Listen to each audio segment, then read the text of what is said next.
क्या हुआ मैडम, क्यों इतना चिल्ला रही हो? तेरी हिम्मत कैसे हुई अपने एक गंदे पैर मेरी गाड़ी पे रखने की? और ये क्या है? सॉरी मैडम, मुझे पता नहीं था ये आपकी गाड़ी है और ये मेरी कोल्ड ड्रिंक है। लाइए मुझे। इतनी गंदी चीज तूने मेरी गाड़ी पे रख दी। तुझे पता है ये मेरी लकी गाड़ी है। मैडम ये तो आपने अच्छा नहीं किया और मैंने आपको सॉरी बोल तो दिया। चुप बदतमीज, जिस गाड़ी के टायर पे तूने पैर रखा था ना, उस गाड़ी के टायर की कीमत तेरी हैसियत से कहीं ज्यादा है। मैम साहब क्यों फालतू बोले जा रही हो जब मैंने आपको सॉरी बोल दिया है तो?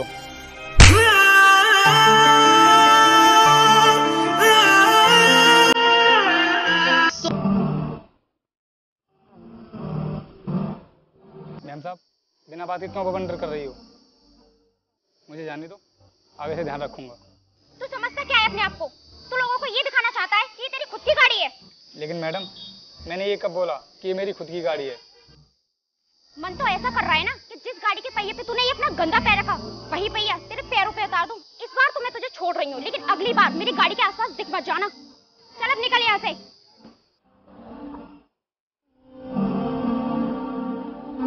इस दुनिया में ना लेकर करूँगा ही क्या जब मेरे पापा मुझसे मिलने ही नहीं आए तो कभी कभी सोचता हूँ कि मैं किसके लिए जी रहा हूँ। ऐसा नहीं बोलते बेटा, जब तक तुम्हारे पापा नहीं आ जाते मैं तुम्हारे साथ रहूंगा और तुम्हारी देखभाल करूंगा। लेकिन अंकल मैं अपने पापा से एक बार मिलना चाहता हूँ। बेटा जैसे ही उन्हें छुट्टी मिलेगी वो तुरंत तुम्हारे पास आ जाएंगे और अभी तक छुट्टी भी तो नहीं मिली उन्हें। अंकल एक बार उन्हें फोन लगा कर तो देखो कि कब मिल रही है उन्हें छुट्टी। बेटा वो अभी कंपनी में होंगे और उन्हें डिस्टर्ब करना अभी ठीक नहीं है। मैं रात को फोन करके पूछ लूंगा। ठीक है अंकल, लेकिन मेरी दवा खत्म हो चुकी है। ठीक है बेटा, और तुम्हारे ब्लड टेस्ट भी तो होने हैं। मैं तुम्हें हॉस्पिटल लेकर चलता हूँ। आओ उठो, चलते हैं हॉस्पिटल।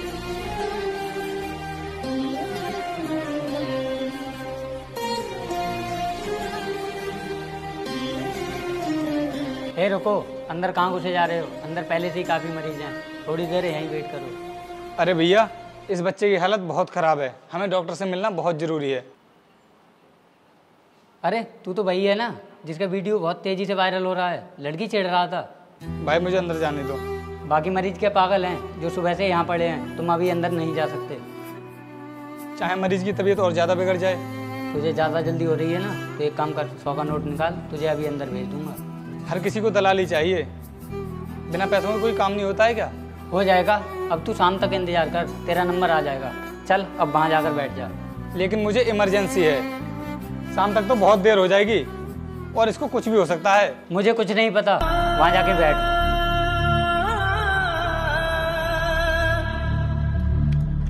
देखो, अगर इसे मेडिसिन से कोई भी फायदा नहीं हो रहा है तो हमें मजबूरन इसे एडमिट करना पड़ेगा। ठीक है डॉक्टर साहब, आप इसे एडमिट कर लीजिए।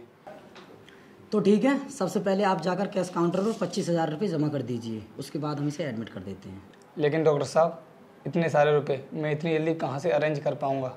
आप ट्रीटमेंट शुरू कीजिए, तब तक मैं कहीं से भी पैसों का इंतजाम कर लूँगा। देखिए मिस्टर, आपके जैसे यहाँ पर हमें रोज़ मिलने आते हैं। सबसे पहले आप पैसे जमा कीजिए, उसके बाद ही हम ट्रीटमेंट करेंगे। डॉक्टर तुम यहाँ लोगों की जान बचाने के लिए हो या फिर अपना बिजनेस खोलकर बैठे हो? आवाज़ नीची करके बात करो। क्या तुम जानते नहीं हो, इस समय तुम इस शहर के सबसे बड़े डॉक्टर से बात कर रहे हो। जो लोगों की जान से ज़्यादा पैसों को अहमियत देता हो वो कभी डॉक्टर नहीं हो सकता। सर इमरजेंसी वार्ड में जो पेशेंट था उसकी मौत हो गई है, बताइए सर क्या करें? देखो एक काम करो, उस पेशेंट के साथ जितने भी परिजन हैं उनको उसके बारे में कुछ पता बनाना चाहिए और जाकर कैश काउंटर पर कुछ पैसे और जमा करा लो और दोबारा से ट्रीटमेंट शुरू कर दो। जी सर। हाँ तो बताइए, तुम्हें पैसे जमा कराने हैं या नहीं, या फिर अभी सिक्योरिटी गार्ड को बुलाकर तुम्हें हॉस्पिटल से बाहर करा दूं? नहीं कराना मुझे तुम्हारे हॉस्पिटल में इलाज। और रोहित निकलते हैं।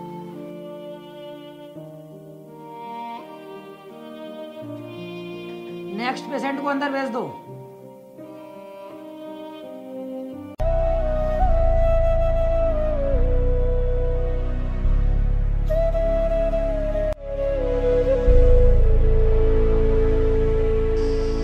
अंधा हो गया क्या? देख कर नहीं चल सकता? अमीर बाप की बिगड़ी औलाद इतना अंधा होकर गाड़ी चला रहा है।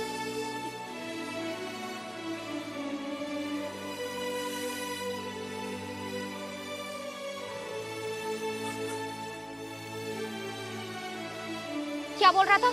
अमीर बाप की बिगड़ी औलाद। बेटा इतना आसान नहीं होता अमीर होना। अमीर होने के लिए मेहनत करनी पड़ती है और तुम जैसे लोग गरीबी में ही पैदा होते हो और गरीबी में ही मर जाते हो। मैडम कम से कम गाड़ी तो देखकर चलाया करो। मेरे पास से होकर गई है, अगर मुझे चोट लग जाती तो। और रही बात अमीर होने की, तो अपने बाप दादा की कमाई हुई दौलत पर इतना घमंड मत करो। अगर हिम्मत है तो अपने दम पर अमीर बनकर दिखाओ। अच्छा, तुम अपने दम पर कुछ कर सकते हो या खाली मुंह चलाना ही आता है? मैडम मैं गरीब जरूर पैदा हुआ हूँ, लेकिन गरीब मरूंगा नहीं, ये मेरा वादा है तुमसे। तो ठीक है, एक वादा मेरा भी है तुझसे। अगर तू अपनी जिंदगी में कुछ बन गया तो पूरी जिंदगी मैं तेरी नौकरानी बनकर रहूंगी, तेरा हर हुक्म मानूंगी, तेरे पैरों में अपना जीवन गुजार दूंगी। लेकिन हाँ, अगर तू कुछ नहीं बना तो तू मेरा गुलाम बन के रहेगा। मैडम जल्दबाजी में कुछ गलत फैसला ले लिया आपने। आपको नहीं पता IAS बनने की तैयारी कर रहा हूँ। तुम गरीब लोग ना दिमाग से भी बहुत गरीब होते हो। अरे UPSC की कोचिंग की फीस भी नहीं भर सकता तू। मैडम मैं कोचिंग की फीस भरने के लिए दिन रात मेहनत करूंगा और UPSC क्लियर करके ही रहूंगा। हाँ हाँ ठीक है, देख लूंगी। और वैसे भी तू IAS ऑफिसर कभी नहीं बनेगा। अब निकल यहाँ से।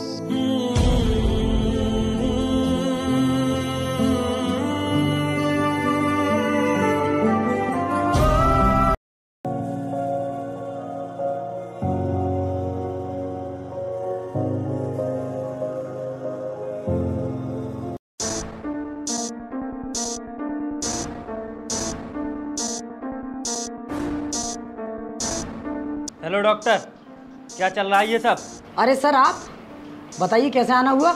और आप तो मेरे हॉस्पिटल में पहले भी आ चुके हैं। अरे डॉक्टर साहब, ये जिले के IAS ऑफिसर है। क्या सर? प्लीज बैठिए।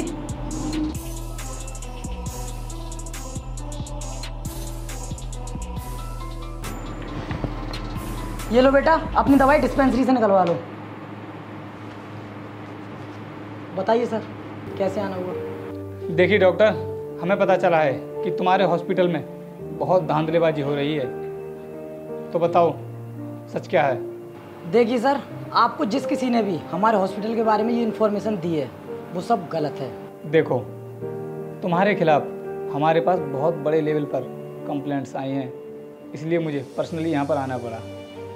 तुमने अभी एक बच्चे का ऑपरेशन किया था जिसकी किडनी निकाल ली और उस बच्चे की कुछ दिन बाद मौत हो गई। सर आप जो भी कह रहे हैं वो सब झूठ है। ये मुझे फंसाने की साजिश की जा रही है। हमें पता था कि तुम जरूर ये नाटकबाजी करोगे, इसलिए हम सबूत अपने साथ लेकर आए हैं। ये देखो बच्चे की पोस्टमार्टम रिपोर्ट।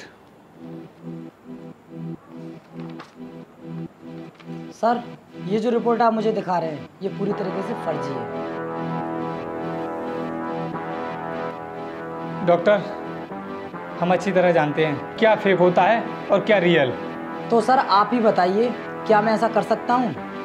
आप तो अच्छे से जानते हैं कि डॉक्टर भगवान का रूप होता है और लोगों की जान बचाना ही उसका असली धर्म होता है। लेकिन तुम्हारा हिसाब कुछ अलग है। लोगों की जान लेना ही तुम्हारा असली काम है। लोगों के इलाज के नाम पर तुम बिजनेस करते हो। और याद करो, अब से 1 साल पहले मैं भी तुम्हारे हॉस्पिटल में आया था एक बच्चे का इलाज करवाने के लिए, लेकिन पैसे ना होने की वजह से तुम्हें उसे भर्ती करने से मना कर दिया। लेकिन सर पैसों का काम तो पैसों से ही चलता है ना। लेकिन डॉक्टर पैसा ही सब कुछ नहीं होता है, इंसानियत भी कोई चीज़ होती है। और अगर किसी के पास पैसा नहीं है तो वो तो बेचारा बेमौत मारा जाएगा। सर मैं आपसे वादा करता हूँ कि आगे से ऐसा कुछ भी नहीं होगा। नहीं डॉक्टर, हमें तुमको अरेस्ट करना ही होगा और तुम्हारे इस हॉस्पिटल को सीज भी करना होगा। और अगर तुमने हमारे इस काम में कोई भी दखलंदाजी देने की कोशिश की तो मजबूरन हमें तुम्हारे इस हॉस्पिटल पर बुलडोजर भी चलवाना पड़ेगा।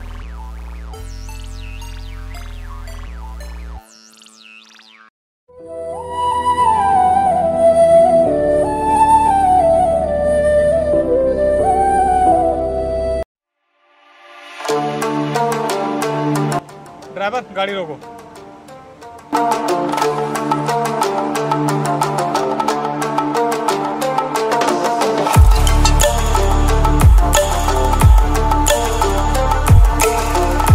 सर मैं भी आपके साथ चलता हूँ। नहीं, तुम लोग यहीं पर रुको, मैं अभी आता हूँ।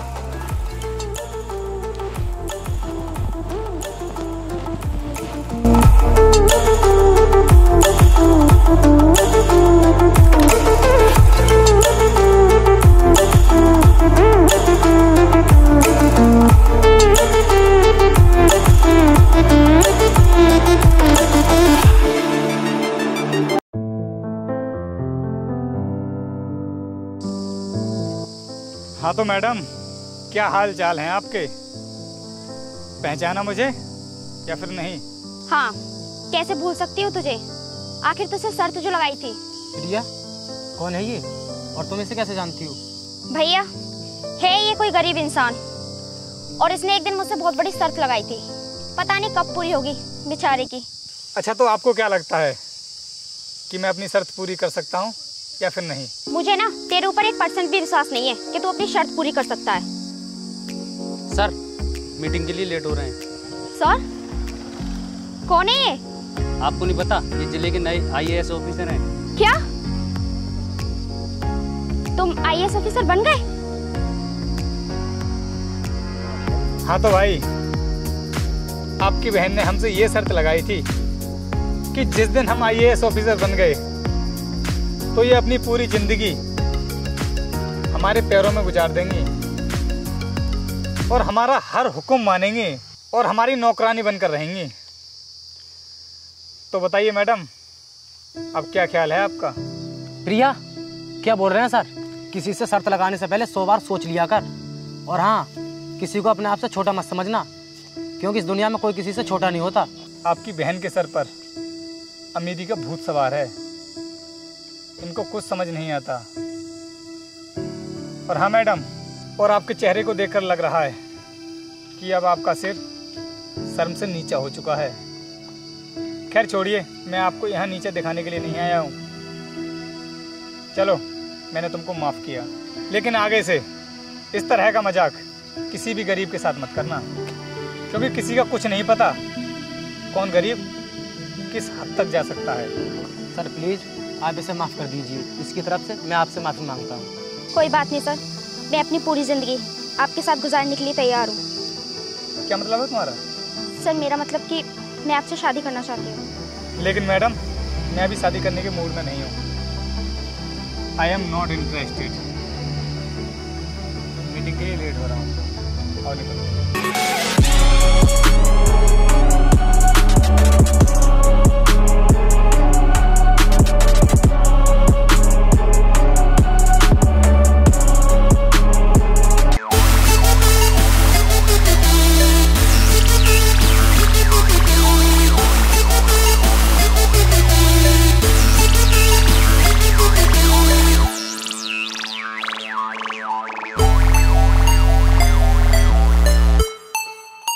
सो हे गाइस, कैसी लगी आपको ये वीडियो? कमेंट करके जरूर बताना। और हाँ, जिसने भी अभी तक वीडियो को लाइक नहीं किया, जल्दी से लाइक कर दो। और जो भी लोग हमारे इस चैनल पर नए जुड़े हैं, सब्सक्राइब कर लेना। आने वाली वीडियो का नोटिफिकेशन आपको सबसे पहले मिलेगा। जय हिंद, जय भारत।